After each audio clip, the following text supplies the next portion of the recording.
Welcome, everyone. Thank you for joining us for today's webinar.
Recording in progress.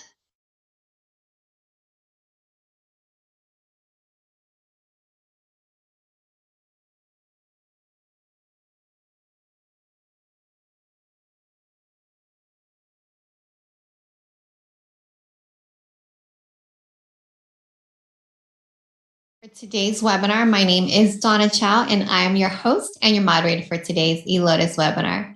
eLotus is the leading provider of continuing education for acupuncturists. Today's webinar is Healing the Po Metal, 5 Element Archetypes and 5 Spirits Acupuncture, presented by David Hartman. This is the fourth of a 7-course series in which David will be giving a weekly webinar on the 5 Element Archetypes and 5 Spirits. To get the full benefit of the completed series, register for the upcoming live webinars and purchase the past webinars on video at a later time. Both options include CEUs, or even better, I recommend the Gold Pass membership, which allows you to see all of them for free, as well as receive unlimited CEUs and free herbs. All right, so before we begin, let's do a little housekeeping. Today's webinar will run from 2 to 5 p.m. Pacific time, and we will have one break. If you have not done so already, you can go ahead and get your copy of the lecture notes from the blue course access page in your account. And if you want to join the chat, please set your chat preference to everyone so that everyone can see what you're typing. If you have any questions for our speaker, please go ahead and type your question into the Q&A box. And if there's time, the speaker, David, he will go ahead and answer your questions. The quiz and the video replay will be available tomorrow afternoon, and you will receive an email notification from me when they are both ready. So let's get started with today's class, and welcome David Hartman, a licensed Chinese medical practitioner from Brisbane, Australia, who has been in practice since 1997. David is well known for his signature acupuncture point combinations, on which he also has authored a book. David has given presentations at conferences and seminars all over the world.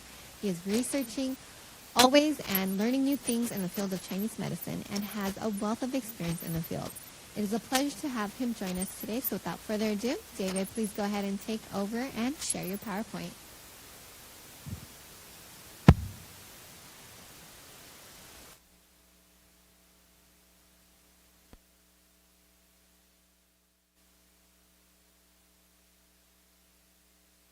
In terms of obviously the five element archetypes and the five spirits. And for those that have been at some or all of them so far, it's you've seen that it's a chance to really break down each of those archetypes and spirits, which haven't had the opportunity to do before on any other platform or even in my book.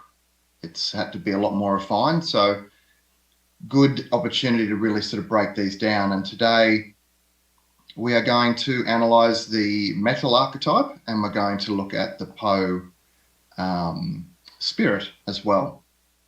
So let me share my screen.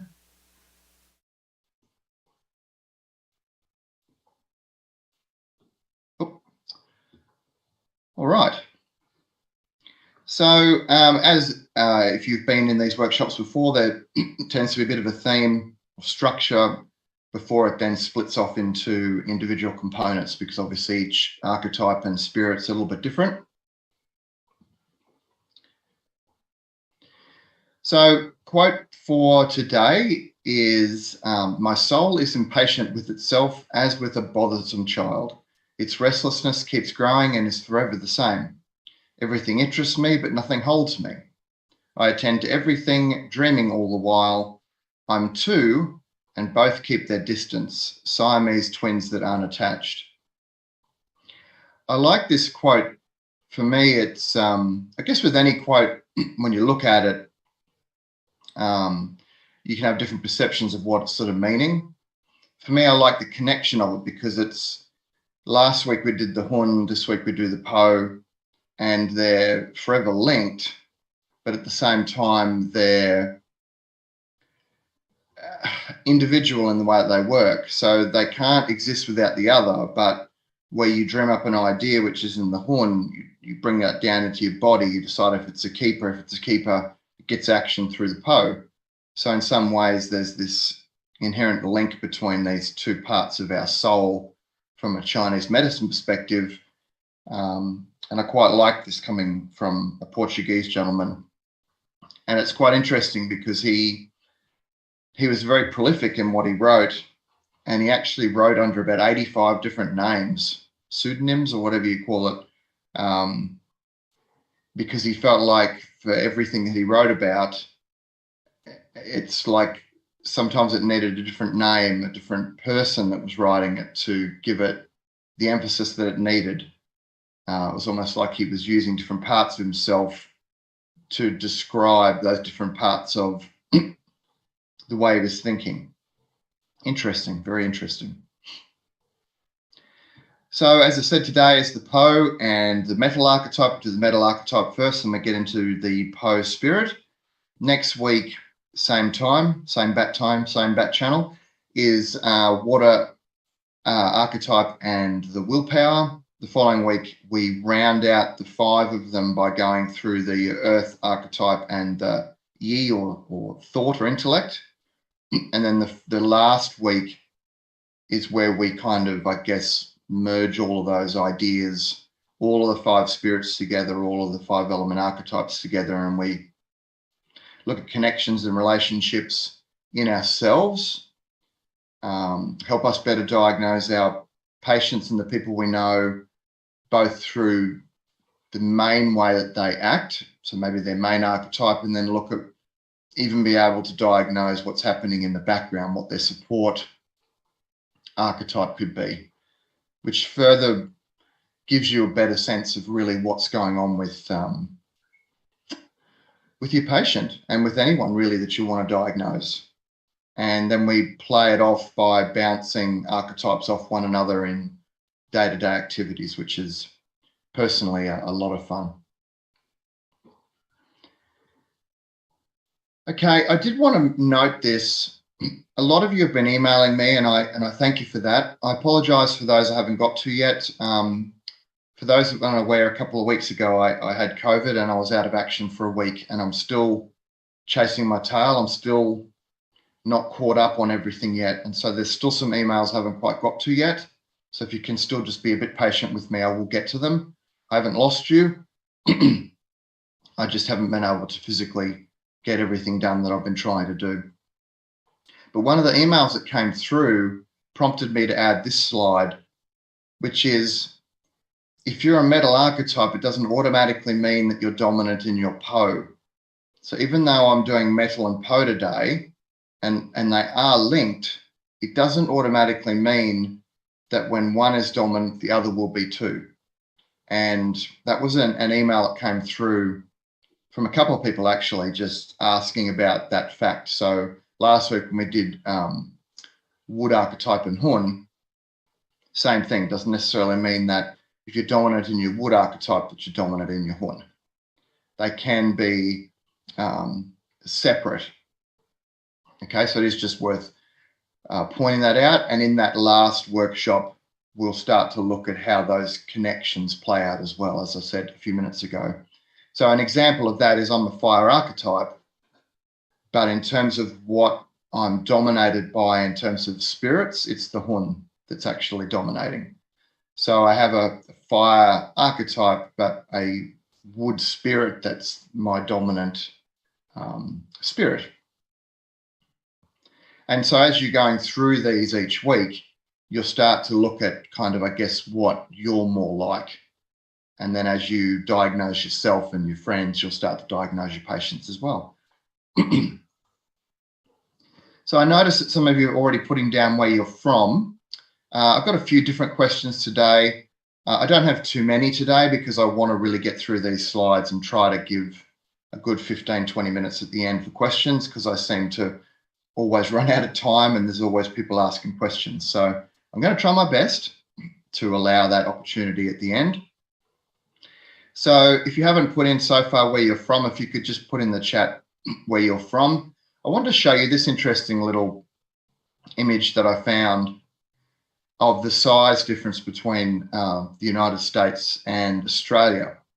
And if you take away Alaska and Hawaii, we're nearly the same size in terms of land mass. It's quite interesting. So yeah, if you could just, thank you, putting in where you're from: Seattle, St. Augustine's, Florida, Washington, San Francisco, Kauai, is that Hawaii? Vancouver Island, Minneapolis. Yeah, there's an important game of basketball on in Minneapolis this afternoon. Well, tonight for you, isn't it? Yeah. Chicago, Los Angeles. Yeah, thank you for sharing. I know a few of you are from Australia. There's a few from Europe as well. New Mexico, lovely place.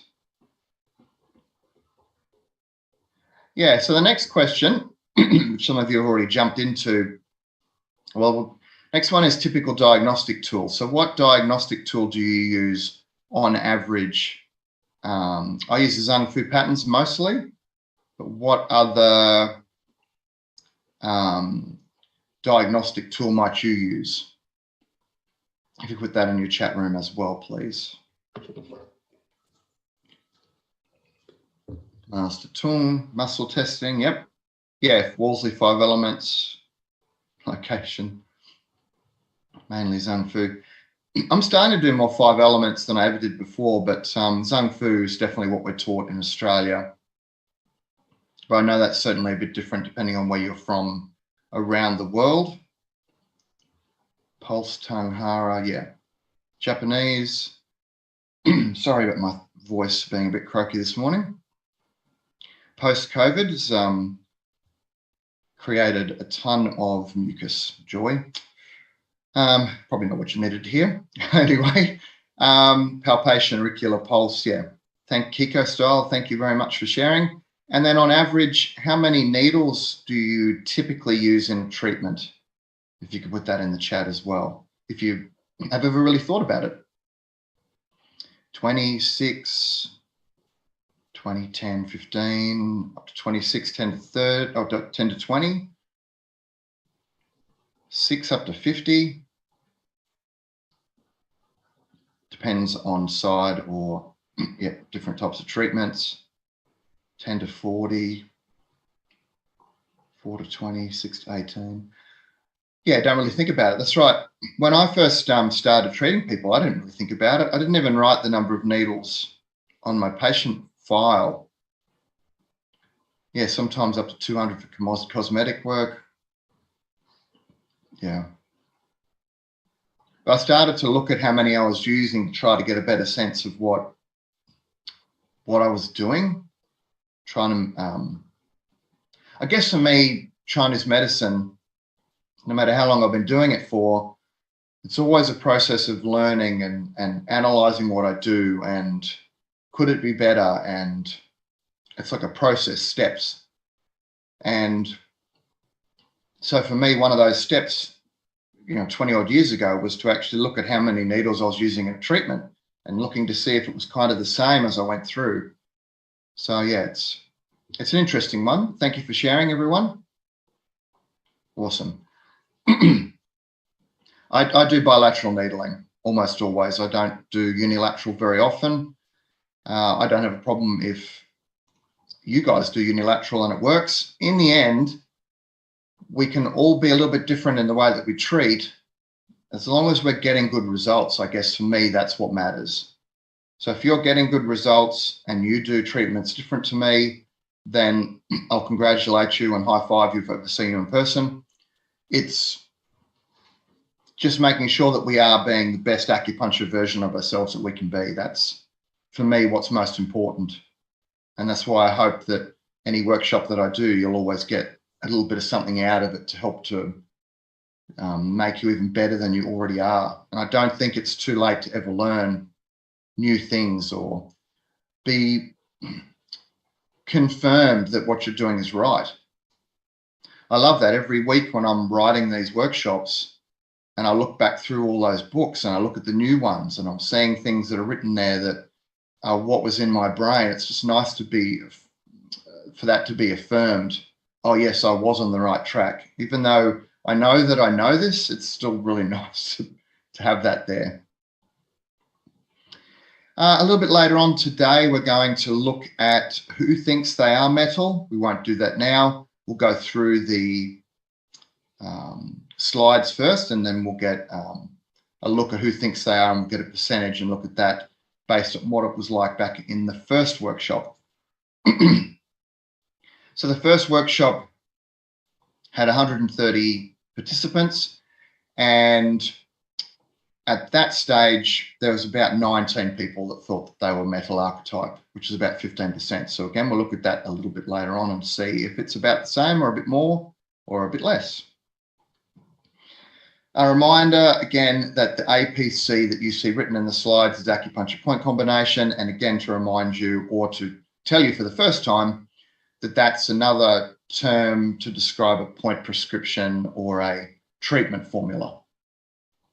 It's a term that I just use all the time now because it's, for me, conjuring up an image of an acupuncture treatment that's constructed via points that create a formula, like a Chinese group of Chinese herbs will make a Chinese herbal formula.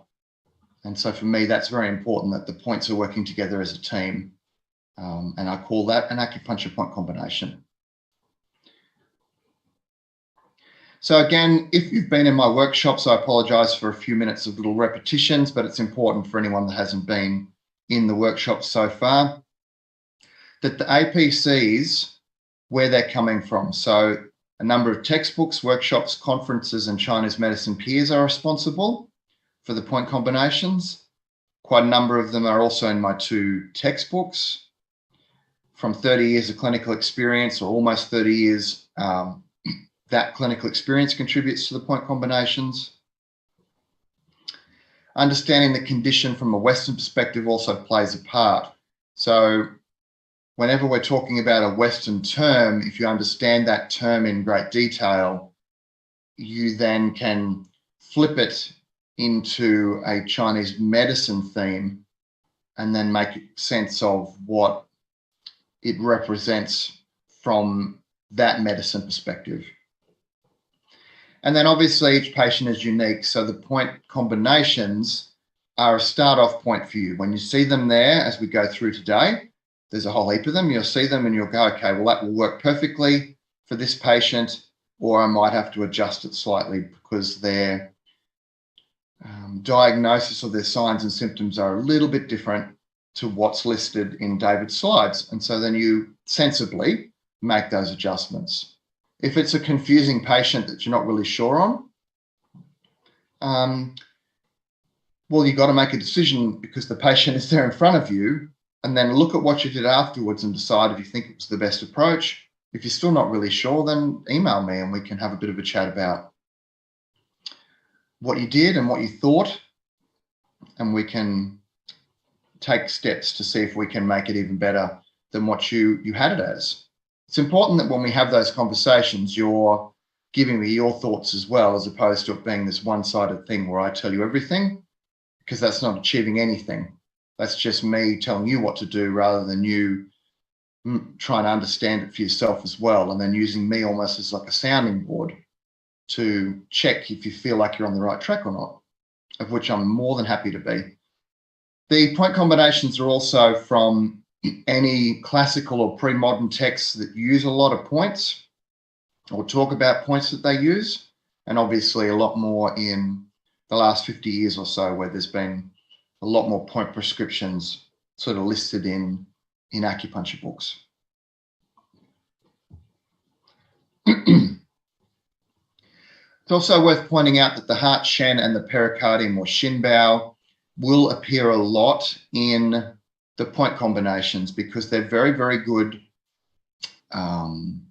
organs to treat every single archetype, every single spirit, and every single emotion. And so even though there's going to be this little bit of repetition, the reality is that because they're so good, why wouldn't they be included in the point combinations? There is a dedicated section for both of them back in the Shén Fire workshop, of which I imagine you now have access to on the eLotus website if you haven't watched it yet. And so there is time spent at the beginning of that workshop where we look at each of the heart Shén, what it means, how you treat, look at the pericardium or Shinbao, what it means, how you treat as well. I guess it's every week that you come to these workshops, I could make all of the point combinations really fancy and really obscure, but it's not about me. The point combinations I've just spent a few minutes explaining, it's not all ones that I've structured. They are coming from a lot of different places. If they're a formula that makes sense, looks good, or I've used in the past and has worked, then I don't see why there needs to be anything changed there. And so if there's some points there that it's like, oh, David's put heart 7 in again. Oh, he's put do 20 in again. It's because the points are working. And sure, I could get all obscure and go, well, actually, you know, for the PO, you could needle do 19 up to do 20 if they're excess, or needle do 20 back to do 19 if they're PO deficient. And sometimes I do talk about some more obscure and fancy combinations, but the reality is that there's a good set of points that are working really well for each archetype and each spirit. And I don't need to come across as being all fancy and give you point combinations that are A, probably too tricky, or B, where are these points, or C, am I ever really going to use those anyway? I think that's almost counterproductive. The reality is you want points that you use regularly and that you can see work and fit well within the archetypes and the spirits. But, you know, you'll get in any combination an odd one thrown in here or there, and If that happens, then I'll explain why it's there. It's part of the formula. Okay, the first part we're going to go to today is the metal element archetype.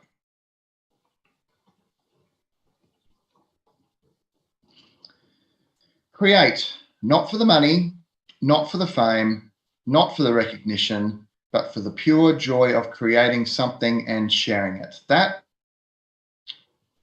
pretty much sums up the metal element archetype in terms of its driving force, the thing that drives that metal archetype. And over this next hour or so, we'll really start to tease that out so that if you're unsure as to either what that means or how that fits, it'll make a lot more sense as we travel through.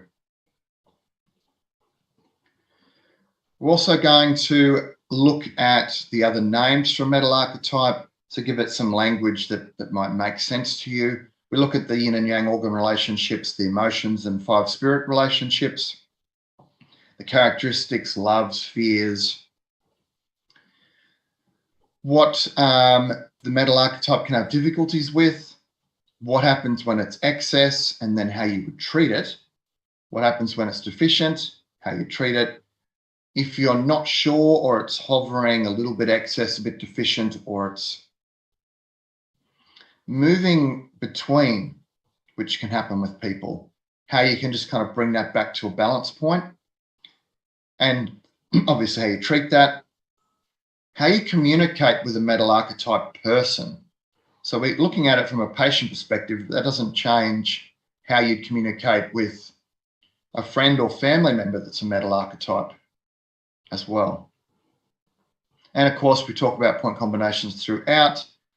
The references are consistent throughout each of the archetypes. There's lots of other 5 element archetype textbooks out there. It's overwhelming. So I'm trying to find the ones that for me resonated best. And so they're the ones that I'm currently using. And I like them for different reasons, because they give you different looks into the way to approach. The archetypes are consistent, of course, but how you treat or how you approach it. So some of the books will look at which chakra you might look to treat, which is a little bit different to some of the other textbooks, or how you would do breathing exercises, how you would do Tai Chi or Qigong activities to help each one. So it's good to get a different way of looking at how you would treat each of the archetypes. And for me, as I said, these textbooks have been very helpful. Now, where am I at for time? Doing well. So, metal archetype. Like an abbot, excuse me, like an abbot ensconced in his sanctuary, serene, detached, unflappable, he instructs us in the meaning of ritual and doctrine, providing the structure that enables people to apply the metaphysical to the mundane. A very good way of getting a sense of what a metal archetype is like. We're now starting to get to the archetypes that tend to be a little bit more happy to be in their own space. We've just spent the last few weeks talking about more yang-based archetypes, much more out in the world. Whereas now, over the next 2 weeks, we're going to look at metal and water, which are quite happy to work on their own, quite happy to work at home. And so it's good to get that comparison between each of them as well. Other names that you might give a metal archetype would be alchemist, modifier, architect, experimenter, creator, converter, or a yogi. The organs associated with the metal archetype, which I'm sure you're obviously aware of, are lungs and large intestine. And the quotes are from the Yellow Emperor Classic. So the lung is the advisor. It helps the heart in regulating the body's chi. I don't find that to be the best translation for the lungs from that Yellow Emperor Classic.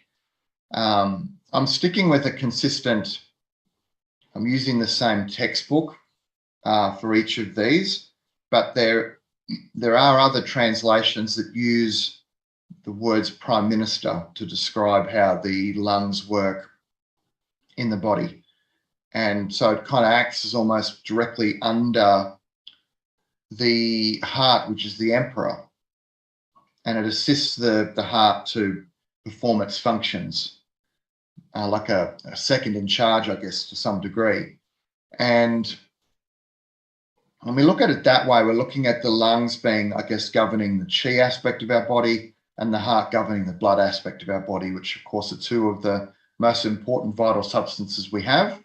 And together they are helping to nourish the body, enhance the functions of all the other organs, creating harmony and balance in the body. And the large intestine is responsible for transportation of all turbidity. All waste products go through this organ. I guess it's kind of true, but also not entirely, because there are liquid waste products that go through the kidneys and urinary bladder, that go through our sweat, through our breath.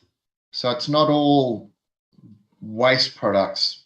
In my opinion, it's more the solid waste products that go through the large intestine organ. In terms of emotions and the spirits attached to the metal archetype, the emotions predominantly, and this is again reminding you, this is the love-hate relationship. So with the metal archetype, they have a love-hate relationship with sadness, depression, grief, and worry. So when they have a love relationship with those emotions, it means that you express those emotions in an appropriate way at the appropriate time. When you have a hate relationship with them, you're either falling into those emotions at inappropriate times when a different emotion would apply, or you're in the emotion all the time and can't work your way out of it. So depression is one perfect example with the metal archetype.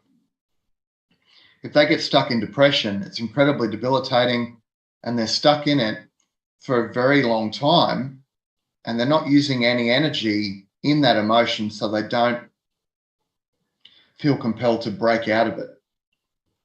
It's like they're in a pit, in a hole, a water well. I've used analogies like that in workshops in the past. They're down this hole or this water well, and they're wanting help to get out, and it's very hard because they can't climb out. They're a long way in it, and it's distressing. And so it's a process to bring them out of that. It's gradual, it's safe. So it's something to consider, that when you're in that hate relationship as a metal archetype and you're stuck in that depression, you're in it a lot, and it's very, very debilitating, and you're not moving into other emotions when they are necessary or required in whatever space that is. In terms of five spirits, we're looking at the Po as being the closest connection to the metal archetype. What is the Po? We'll talk about it a bit later. It's the corporeal or corporeal soul, also known as like a grounded soul. It's the earthly soul. It's the do big, so it's action. And it's also be big or non-action, like Wu Wei. So it's a soul where it's acting when it's time to act, and it's resting when it's time to rest. So people with a healthy metal element can both feel loss and move on. They take in the richness of life in order to feel satisfied and accept that when something is over, they must let go. The lungs allow people to take in chi from the heavens. The large intestine allows them to let go of all that they have accumulated, and that is no longer of use. So this is a physical and a metaphysical. So they are an archetype, when they're healthy, that will remove something that's no longer self-serving So it goes, and that creates space for this new thing. And this new thing is something that they will embrace, learn, process, filter, decide how to make it better than it is. And then they make it better than it is, and they kind of present it out to the world and go, oh, here you go. They don't necessarily get up in front of everyone and tell everyone about this new thing and how wonderful they are because they created it, because that's not what drives them. They're going to give it out to the world, but they're going to let a fire archetype sell it, and they're probably going to let the wood archetype put their name on it. And that's kind of how you start to look at these different archetypes and how they play off one another. It's very important for a metal archetype to make sense of something that can't be made sense of, and they use their incredible intelligence to break that down in order to understand it, or to make something that's already been made better than it currently is. And then they want other people to have that, but they don't necessarily want to be the face of that thing, because by then they've probably moved on to the next thing. So they accumulate. They accumulate lots of stuff in their body and also physically out in the world. So they might fill up their garage with a whole heap of stuff that they need to use to make sense of this thing and to make it better. And then they send that out into the world, and then that task is finished. And so all of the stuff that's in the garage goes because they don't need it anymore. And then they're on to their new challenge, and then they fill a garage with a whole bunch of new stuff. That's how metal archetype works when they're in balance. When they're out of balance, they take on a challenge before they've completed a previous challenge, which means they're now lumping too much in on themselves, and they're now starting to physically acquire a whole heap of new stuff.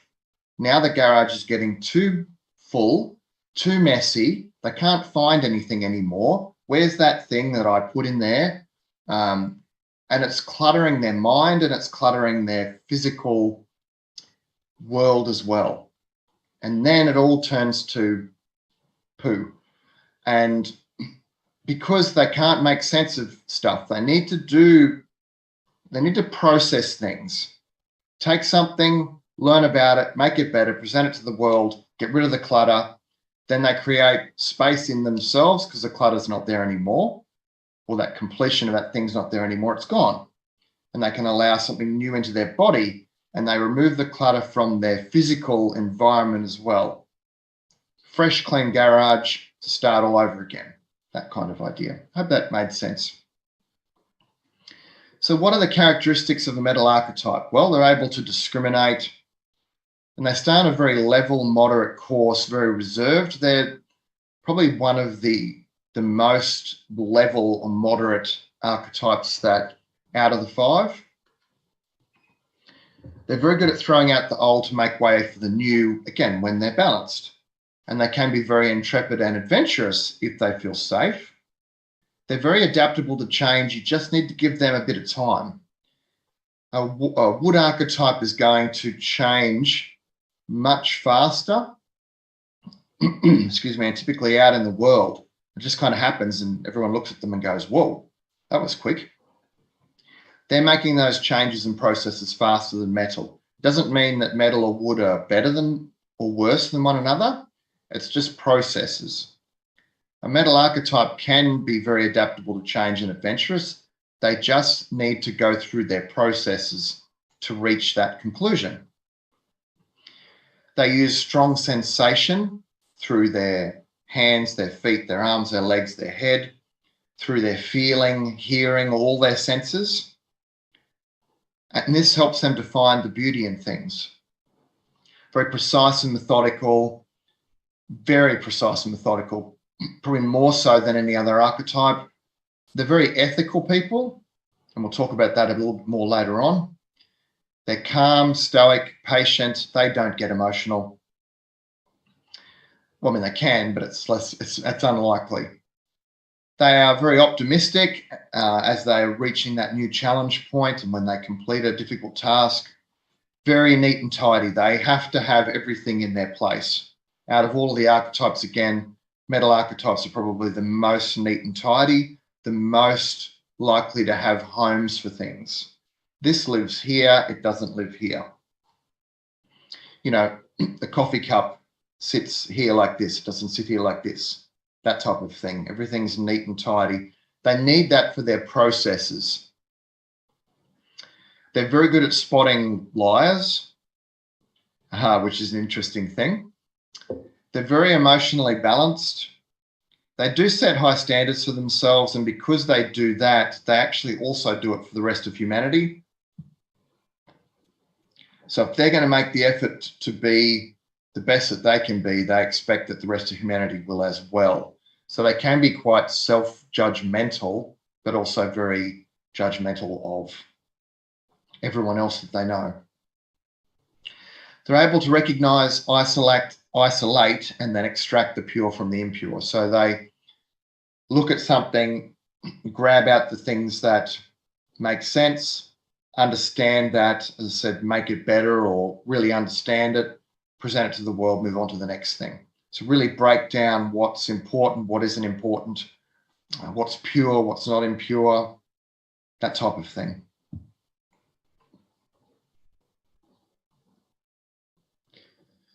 Physically, metal types are outstanding at controlling their breath and using it to achieve calm.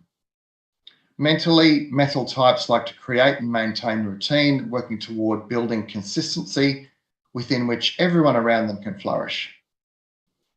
Spiritually, metal types embody and share the gift of forgiveness and gratitude, even in the face of chaos and emotional outbursts from those around them. They're possibly the least likely to have an emotional outburst in front of other people. They come across as being quite stoic, for want of a better word. Sometimes people consider them to be emotionless, which is not the case. They just understand when's the appropriate time to get emotional and when it's not.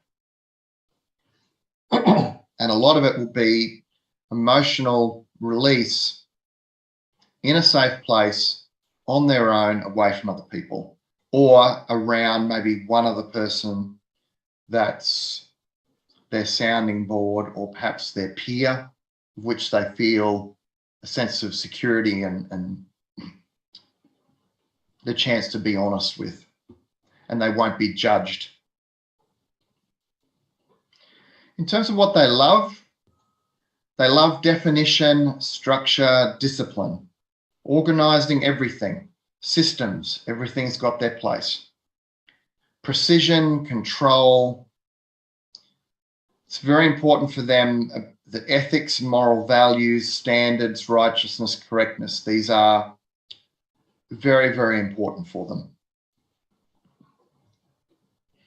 They like finding the beauty in things, the purity, and they like digging out order from the disorder or chaos, really trying to make sense of things.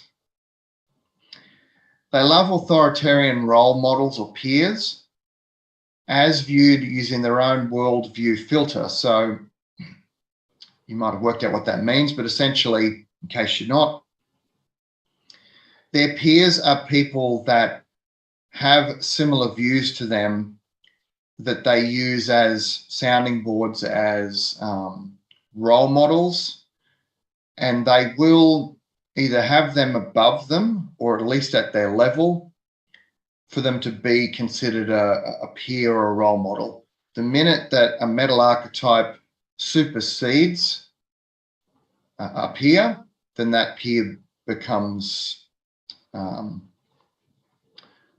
irrelevant, almost obsolete. Because they've superseded them, they move on to the next group of people above them.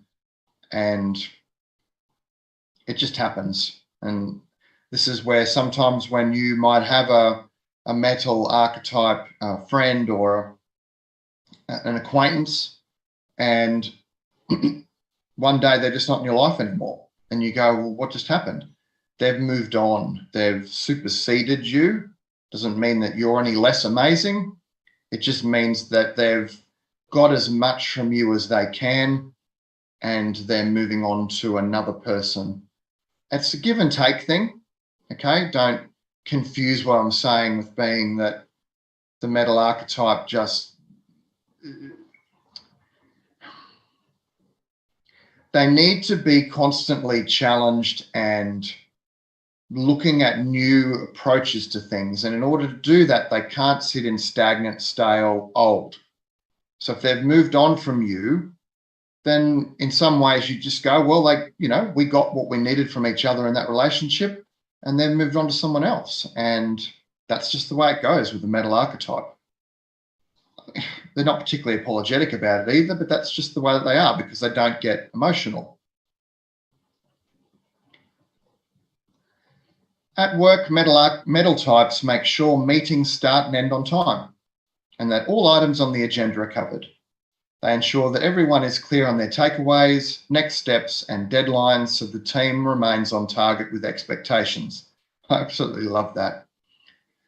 It's absolutely perfect. And what'll happen if you're in a good work environment with a number of people, if the work environment's working really well, then each archetype slots into their appropriate role. And that's the role that the metal type will come in on. They don't necessarily want to run a meeting. They just want to make sure they do those things right, so that they understand what everyone's going off and doing, and they know what their role is, and then they toddle off again to their safe place and do their job.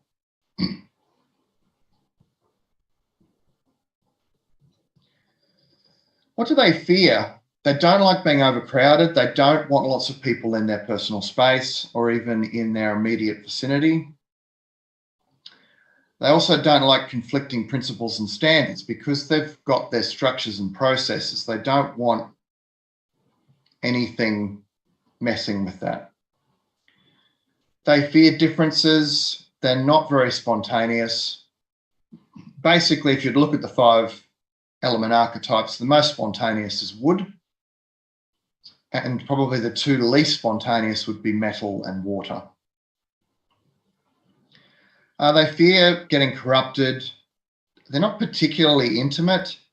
They're not the archetype that's going to come up and give you a big hug and a pat on the back and you know, a kiss, and, you know, get in there right in your space and say, hey, how you, mate? How you going? They're going to be at the appropriate distance so that they don't feel invaded by personal space, and they know they're not invading your personal space. So they'll stand or sit at an appropriate distance to other people. If you start getting into their space, they may well start to move away as well. They also fear things that don't or can't be made sense of, because they really do challenge themselves to understand things. The thought that they might not be able to solve a complex problem or improve on something that someone else did, they do have some struggles with that. They fear lack of order, as you can imagine, things falling into disrepair, chaos. No. Metal element archetypes, worst word, chaos. They fear particularly complex problems. They don't fear complex problems, but if they're falling off their balance point, complex problems become more difficult to solve, and this challenges them. Give them a difficult task, please, because they're going to break it down and work it out. But if they're falling off their balance point, they then start to really fear the complexities, how they're going to solve this problem. They fear an immoral people and an immoral planet. They're not going to have too many problems finding examples of that in the world. And just be careful sometimes if you are a peer, they might start to get on their high horse about all of this and do a bit of ranting and raving. Then they'll get over themselves and stop doing that and go back to their structures and processes. Excuse me for a minute. Now, this is a really weird one, this last one, and it's in enough textbooks now that I wanted to put it in, but I have a bit of a problem with it. Metal archetypes fear breaking new ground. I don't agree with those 3 words for metal archetype. They love breaking new ground. What they don't want to do is what I said earlier. They don't want to break the new ground, create this new and amazing thing, go out into the world, be the salesman for it, salesperson for it, and put their name on the label. You know, they don't want to create, let's say they make this new thing. It's never been invented before, or it's way better than the previous version of it. And they decide they want to call it a Flugelbinder. They don't want to call it the David Hartman or the Hartman Awesome or whatever. They also don't want to go out and sell it to the world. What they want to do is do the thing, and then they're happy to give that off to other people who will then do it on their behalf. As I said earlier, then they'll move on to the next thing. Call it what you want, sell it how you want. As long as there's someone out there doing it, then they're okay with that. So I thought an authoritarian role model does it on their behalf, even better. So it's an interesting one. So I partly agree with the statement, and I don't entirely agree. But, you know, that's obviously each person can have their own view on that.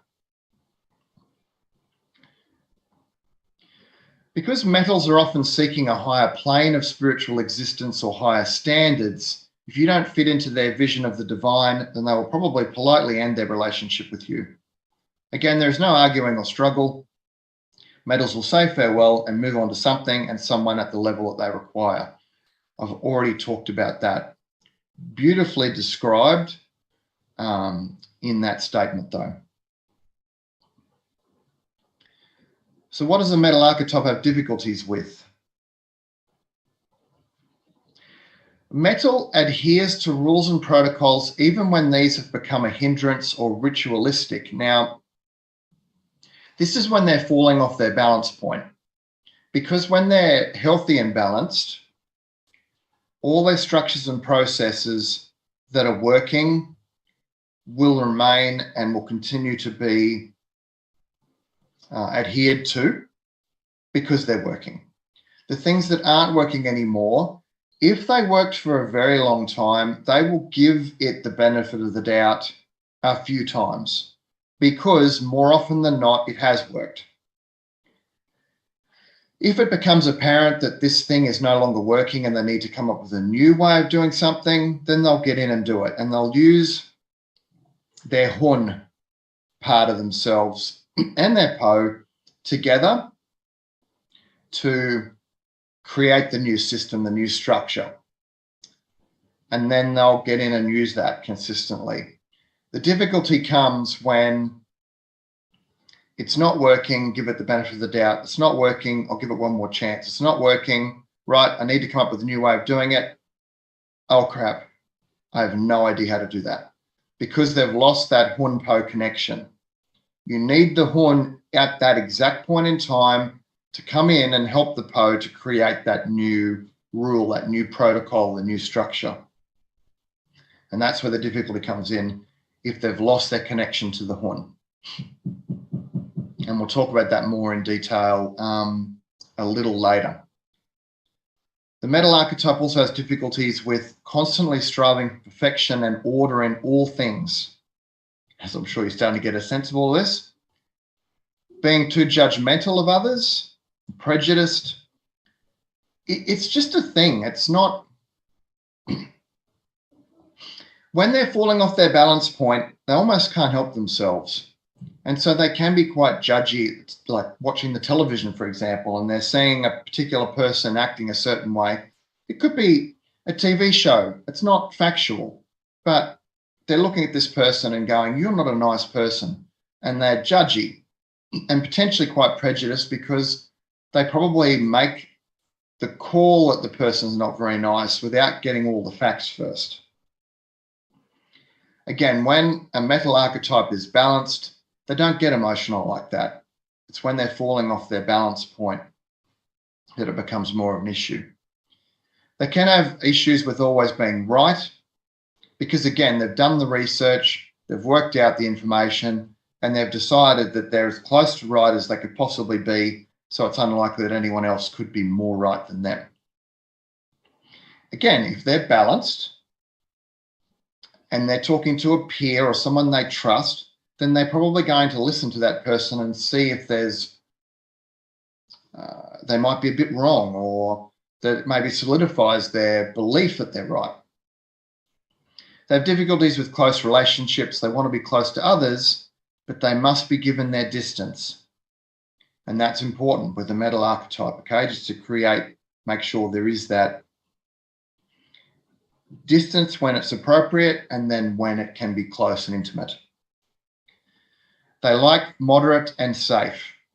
Out of all of the archetypes, they're probably the one that most prefers those terms, moderate, safe. They can have difficulties with disappointment in everyone and everything because they're not meeting the high standards that they personally set. It doesn't mean they're not being self-critical as well, because they will be. They'll be giving it to themselves if they don't think they're at the highest standard that they can be setting. They're just doing it to everyone else as well. They can have difficulties expressing emotions. We talked about intimacy already. And they have difficulties with authority if they view the authority figure as being lower than them. The classic example of that is if a metal archetype is open in, maybe you're at a dinner party and you're all sitting around the table, and the metal archetype is feeling maybe safe and secure, or maybe they're falling off their balance point, and so they're starting to get a little bit critical. If they think that the president or the prime minister or whoever is in charge is at a lower standard to them, then they'll verbally bash them into submission at the dinner party. And I'm sure we've all seen it. That is an example of where a metal archetype person is viewing that president or prime minister as being a lower standard to them, or anyone that's maybe in the public eye that they have made a judgment call on, and then they do that people bashing thing.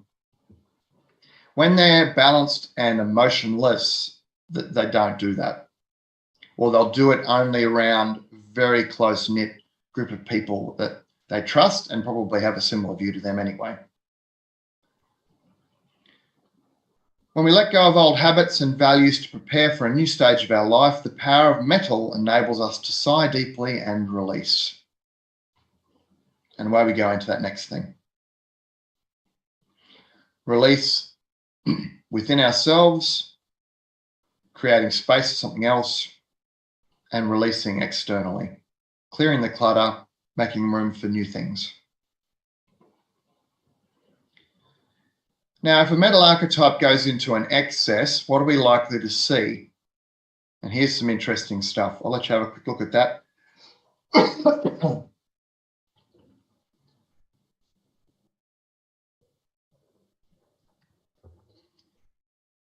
So what do we got there? Overly strict,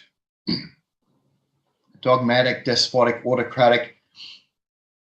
Whether they're a ruler or not,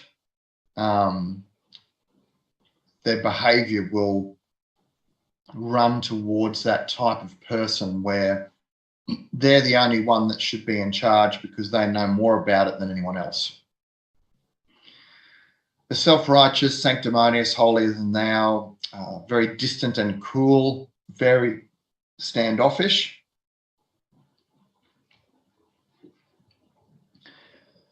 They potentially get quite petty and very hypocritical. It's going to be an external hypocritical view. Again, not discounting the fact that they're going to probably be very judgy on themselves, but it's just that you're not going to see that or hear that from them. But they'll be giving it to themselves in the background, don't worry. But it'll come across as being very hypocritical, that the standard they're setting is different to the standard that everyone else should be at. They're starting to lose that sensation in all their senses, in their arms, their legs, their head, so scattered and numb. Become quite, appear to be quite indifferent. Doesn't always apply. They hang on to the past now, partly because it was better in the past, because now they're falling off their balance point and they're moving into an excess. When they think back to the way they were, they understand that they were better back then. And so they'd like to be back there again. They never throw anything away, and you can imagine that's creating immense amounts of clutter external. And they also carry an enormous amount of emotional baggage and never throw anything away inside themselves either. And so they become very clogged up inside. And as you can imagine, they become very grounded, structured, not open to change.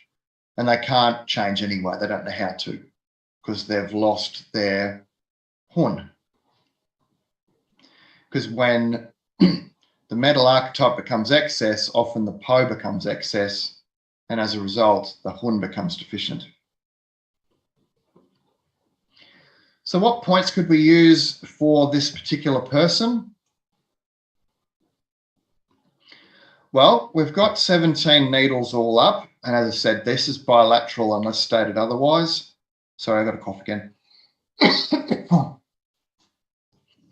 So in this case, when your metal archetype is excess, everything's going down. And what you want to do is bring the energy back up. As it comes back up, it drives back through the legs, it drives through the trunk, gives all your organs nourishment. It drives up into your head, giving your brain, your sense organs, your Shén a charge. It's going down into your arms, giving your limbs a charge. At the moment with a metal archetype excess, you're tunneling underground, concrete boots, concrete thinking, and you need the energy to come up through the body. So do 20 is a very good one to bring the energy up. And we anchor that with kidney 1, because kidney 1 will assist by helping to move the energy up, and it's directly connected to the Po because it's under the feet. So it's on the Po, standing on the Po. So having the highest point, lowest points in the body create that hun-Po connection as well, because the highest point's connecting to the hun. So you're getting that link back again. The best kidney spirit gate point for metal is kidney 24.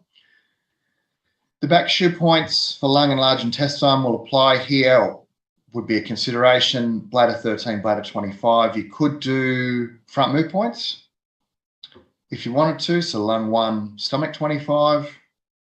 And then we're using 5 element theory here and using child points to sedate the excess. And you use the child points on the channels of the organs affected. There are other ways of doing that, of course. This is my preference. So in that case, you would use the child point on lung, which is lung 5, and on the large intestine, which is large intestine 2. So they will both sedate the excess because they're the element after. So the lung 5 is the water point. So it's the one after metal. So use the child point to sedate the excess. And same thing with large intestine 2 is the water point on the large intestine channel.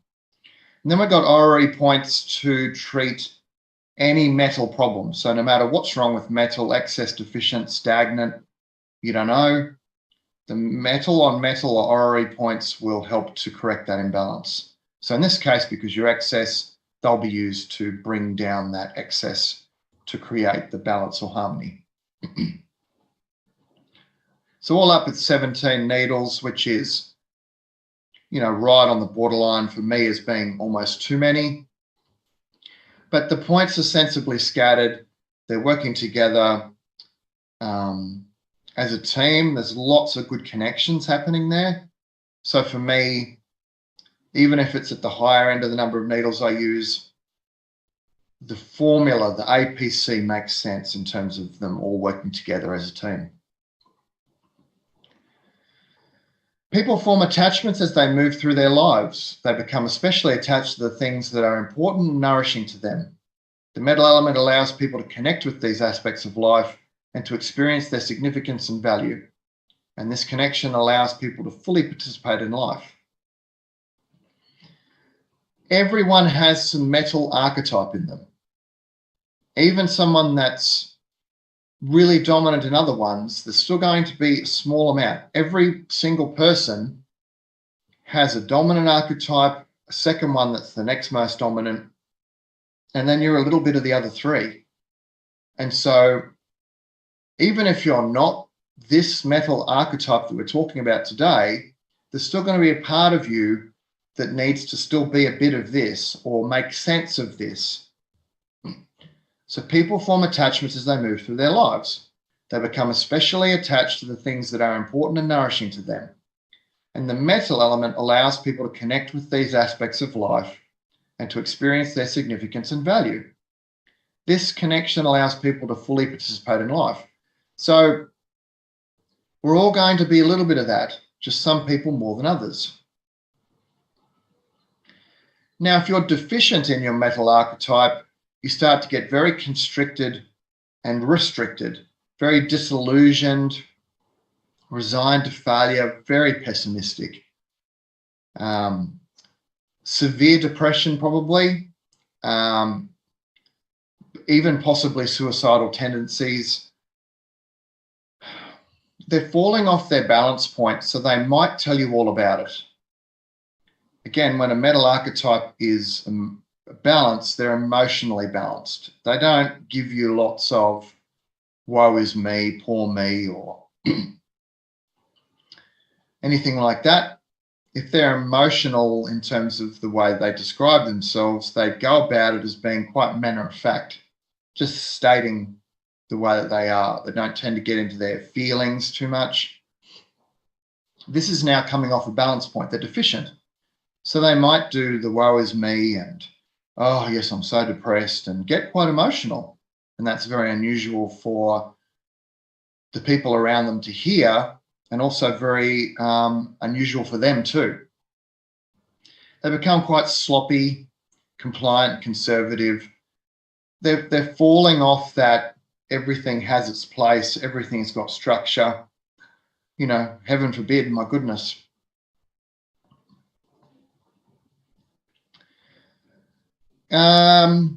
Compliant, conservative, and then again, they're losing their sensation, feeling, hearing, sight. They stay at home, they stay indoors, they don't travel. If they are forced to travel, they pack the house. It's this joke that when they visit you, they've packed everything they own. And when you ask them about it, they'll say, well, you know, you never know if I might need it. Okay, you didn't have to pack the toilet. We've got a toilet. Yeah, you know, but what if someone's already on that toilet? Like, this is the kind of joke you can start to have with them, that they packed everything. Didn't have to pack everything. Indifferent, they hang on to the past, just like in excess, because again, they're looking back to when they were better and wanting to be that version of themselves. They never throw anything away, and so therefore you can imagine the clutter. And of course, the clutter creates the inability to find anything as well. They carry a lot of emotional baggage, which you may hear about. Now, the PO doesn't have to go deficient here. It could still go excess. It's one of these weird ones, so don't automatically assume it has to go into deficiency. What can happen is that they become quite deficient in the metal archetype and they're not liking the life that they're in, and so they create a better life. And the better life is off in their hun, which is airy fairyland. And so they just think about other ways of living, the way they used to live. And so, but what's happening is it's still creating problems because they're not getting anything done and they're not cleaning out their space. They're not living their life. They're just off dreaming. In terms of points, With the deficiency, again, it doesn't matter whether you're choosing front, move, back, shoes. It's just if you're using orrery points and mother or child points, that's a lot of points already, especially if you do them bilateral. And so you can see very quickly I'm already up to 16 needles. So the chances are that you kind of almost have to choose face up treatment or face down treatment. So if you're choosing face up for deficiency, you're using the front move points. If you're choosing a face down treatment, then you can use the back shoe points. There's no real right or wrong with deficiencies and excesses, in my personal opinion, in terms of whether you use front move or back shoe points. I know books will have theories on use back shoe points for this and front move points for this. I just consider them to be the best points on the front or the back of the body to treat the organ, whatever's wrong with the organ. So with this deficiency, we've got lung 1 and stomach 25. I've kept the kidney 24 as the metal element kidney spirit gate point. I've kept the orrery points. But this time, because they're deficient, we want mother points. So they're the one that precedes on the Shén cycle. So in this case, we're choosing, excuse me, earth points. So lung 9, mother point to tonify, large intestine 11, mother point to tonify. And then looking for a point on the legs, we've got these special points called the lower Hercy points. And the large intestine has one of those, and it's stomach 37. It's also a good point to tonify deficiencies anyway. And it's another way of looking at getting a sensible scattering of needles by using common sense, I guess, going, okay, what are some really good point categories that are scattered throughout the body where I can create connections that make a really good overall formula. And you can see what this has done. I've got a stomach 25 on the tummy and a stomach 37 on the legs. They're on the same, excuse me, channel. And metal archetypes organs are lung and large intestine. The large intestine is yang. The large intestine's yang partner is the stomach. It's yang ming. So further connections between stomach 25 and stomach 37 with large intestine 1 and large intestine 11. Other connections, lung 1 on the trunk with lung 8 and lung 9 on the arms. Yin and yang partnerships, the lung points with the large intestine points. So sometimes it's good to sit down and at the end of a treatment, if you've got a few minutes, look at what you did on your patient. Look at where all the needles were. Look at the connections and see if it could have even been tweaked slightly and made even better.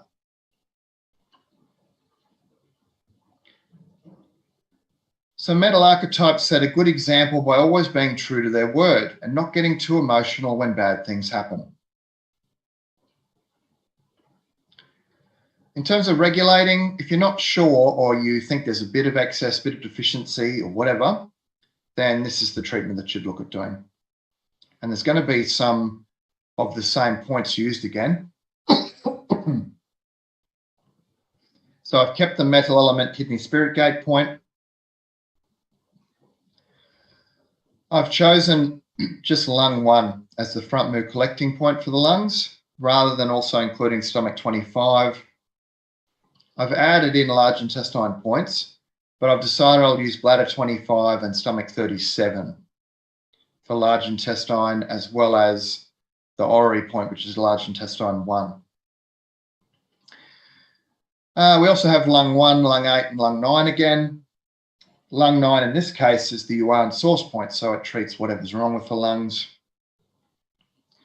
And again, even though I'm saying I'm doing this, when you look at the formula, it's not all me. It's also lots of textbooks that you see. You're going to be looking at this and going, oh yeah, I've seen that in books. And it's looking at these connections.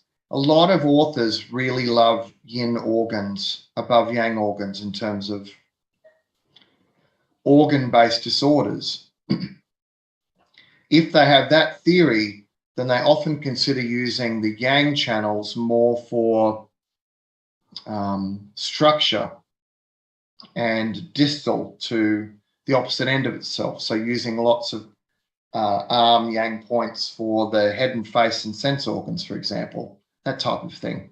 I don't consider that being how I necessarily operate. I consider large intestine 4 as a yuan source point of the large intestine as being very good for all headaches. It's good for all your sense organs, but large intestine 4 is still very good for the large intestine organ. So it's still going to treat constipation, diarrhea, irritable bowel syndrome, all those types of things. So my theory is that the yang organs and channels still have a lot of power in terms of regulating organ function, and that's what you're also seeing in these slides.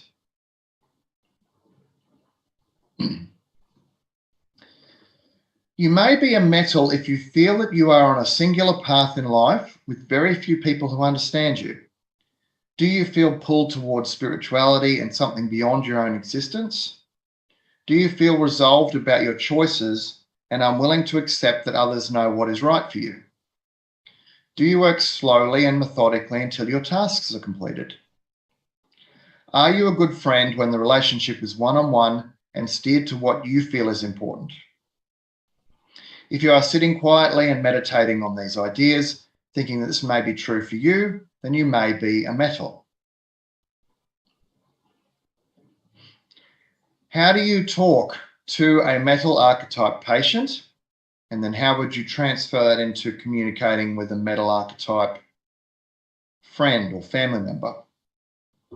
With your patient, be honest in your approach and discuss how clinical trials have shown Chinese medicine to be effective in treating their condition.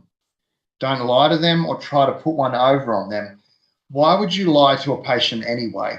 I really don't understand that. Don't even fib.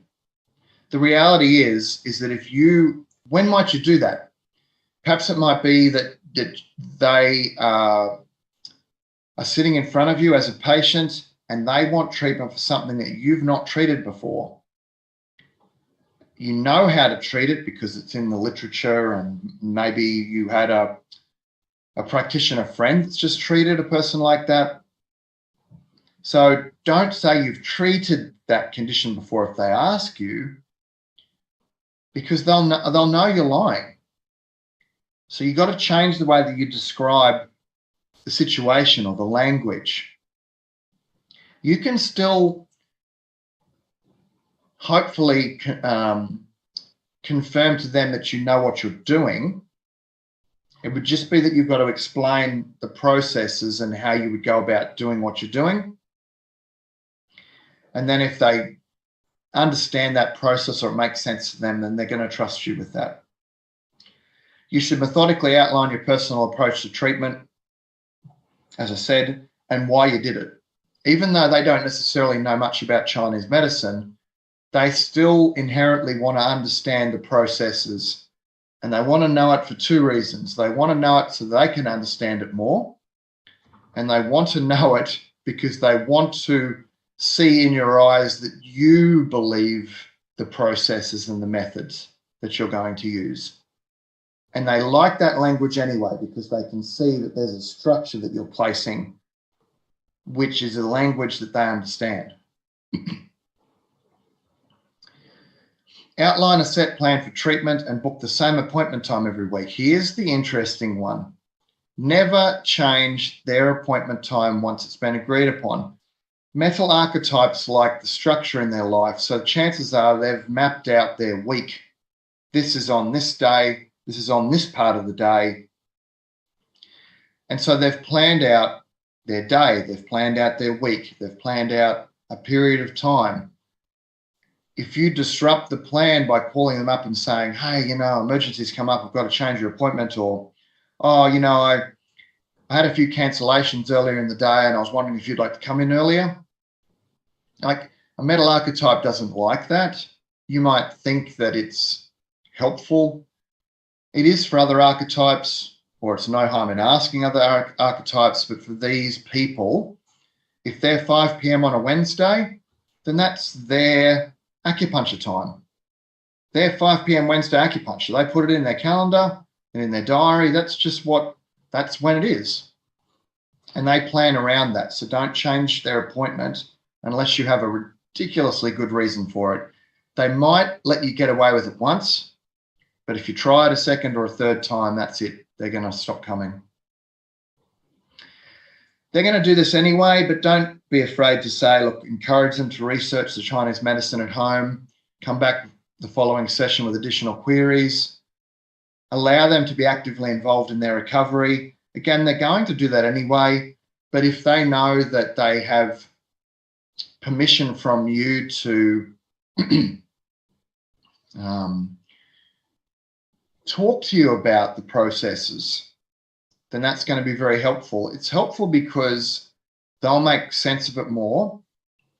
And if they don't, they'll have a good question to ask you, so they do then understand it after you've explained it to them. But also their brain's going to start to tick through the processes, and they will be using their brain to heal themselves. That's just what happens. If you can explain to your patient how they're getting better in a language they understand, their brain's going to start to go, oh, this means this and this means this. What do you think is going to happen? The body's going to start to try and heal itself.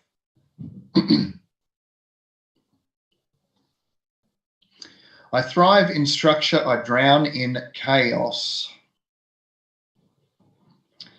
So that is your metal archetype. So the alchemist, modifier, experimenter, creator, converter. So what I want to do now is I want to tally, just give me a second.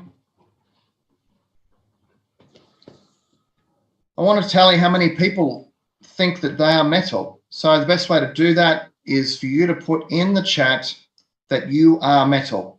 I just want you, absolutely I'm metal, haha. 1, 2, 3, 4. If you're metal, put it in there. 5, 6, not me.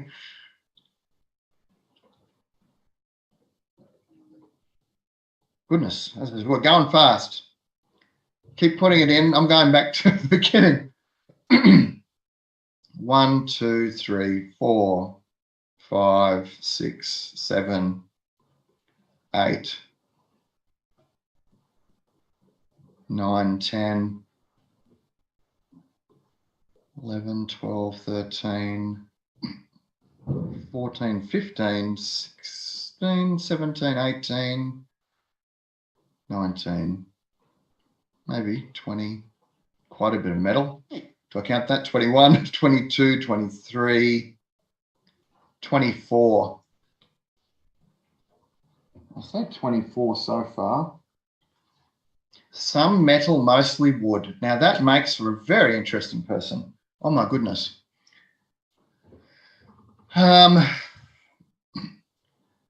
It's like two opposing forces, and I'm at 2 through the fire-water axis. So I've been told. When you're wood and metal, you're through the wood and metal axis. It's like a part of you is yang-based and then a part of you is yin-based, and they talk about that being like a balance point, and to a degree it is, but it also does have a lot of conflicting hits. In good news, one of them is dominant, so it will tend to rule the roost, with the second one being there where needed. But yeah, it's an interesting one to be metal and wood, or to be fire and water. So let's have a look at this figures here. Get my calculator out.